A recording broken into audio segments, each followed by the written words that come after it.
We've got Mike from Biloxi up next. How can we help you, Mike? Hi, Gregory. Hey. Thanks for taking my call.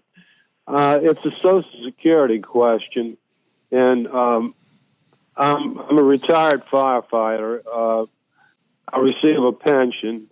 I do receive some Social Security because I work part-time through the years, and I had enough quarters to, draw Social Security, but it wasn't a whole lot. It's enough to pay for my Medicare, and I have a small amount that goes into my checking account every month. The thing is, my wife, who passed away a couple of years ago, her pension was a lot bigger than mine, and I was wondering if I could draw on her pension, on her Social Security to increase mine. Have you reached out and spoke to Social Security about that since she has passed?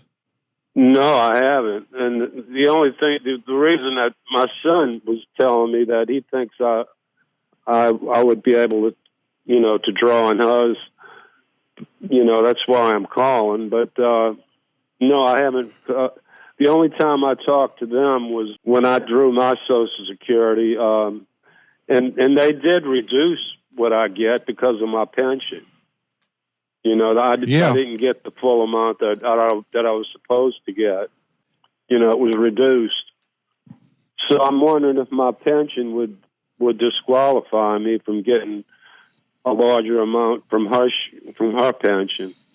So for the listeners, what Mike is talking about actually is the windfall elimination provision, because your employer, you were not participating in Social Security, so it impacted your Social Security benefit. One of the carve-outs for that is having 30 years of substantial earnings opts you out of that reduction. And then so his is less. So the other thing is looking at is, how does this law affect spouses, widows, or widowers? And if you're receiving retirement or disability pension from a federal, state, or local government based upon your work, you didn't pay into Social Security, they may reduce your Social Security spouse or widows or widowers benefits. The fact is, and they've got a fact sheet here, which is probably something for you to go look at, and it's called the Government Pension Offset. And for example, if a woman worked and earned her own $800 monthly Social Security benefit, but also was due a $500 spouse's benefit on her husband's record, they couldn't pay that spouse's benefit because their own benefit offsets it. So before the enactment of the government pension offset law, if that same woman was a government employee who didn't pay into Social Security and earned an $800 government pension, there was no offset.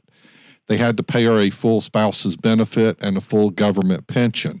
I know we're getting into the weeds here, but one of the things always for everybody listening, when you're in doubt, call Social Security and ask them. They have an obligation to give you the most you can get. And if you want to drill down on this in particular to your specific situations, that is something I always ask people to call my office for at my day job, Gregory Ricks and Associates, the Total Wealth Authority. Call the office and we'll help you work through this on some of the questions to ask and to help understand that, because sometimes you might not get somebody that's as detailed oriented.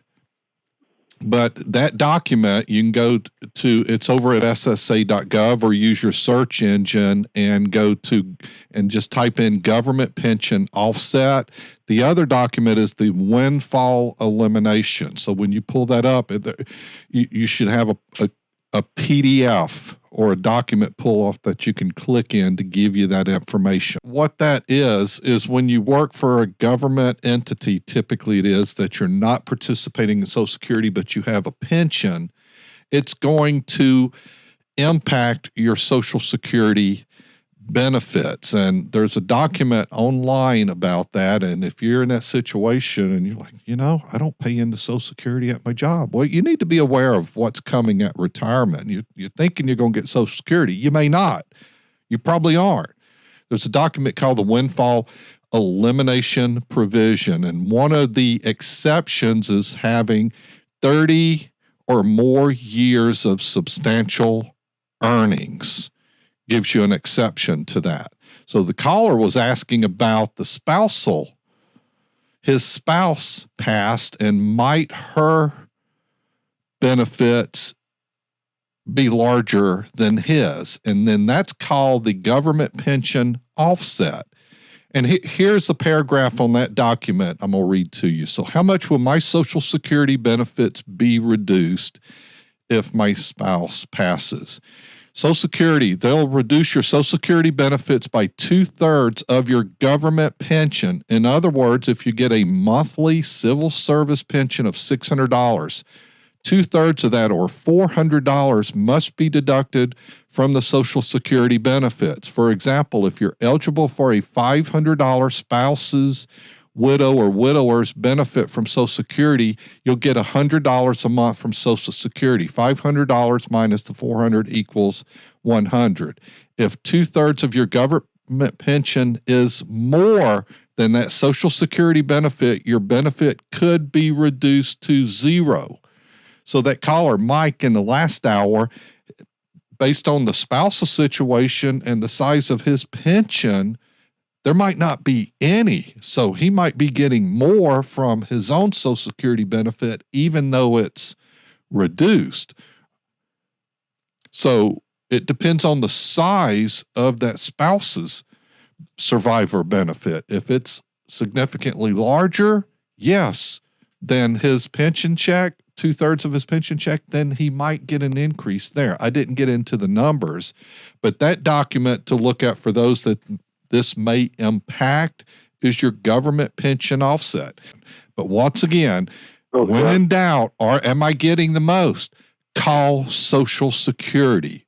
Call their 1-800 number and get a conversation started from that way. And then they'll give you what they need to take a look at that. And hopefully that helps you, Mike. Is that good for you today? Okay. Yeah, great. Thanks a lot. Awesome. Thanks for listening to Winning at Life and calling into the Winning at Life hotline.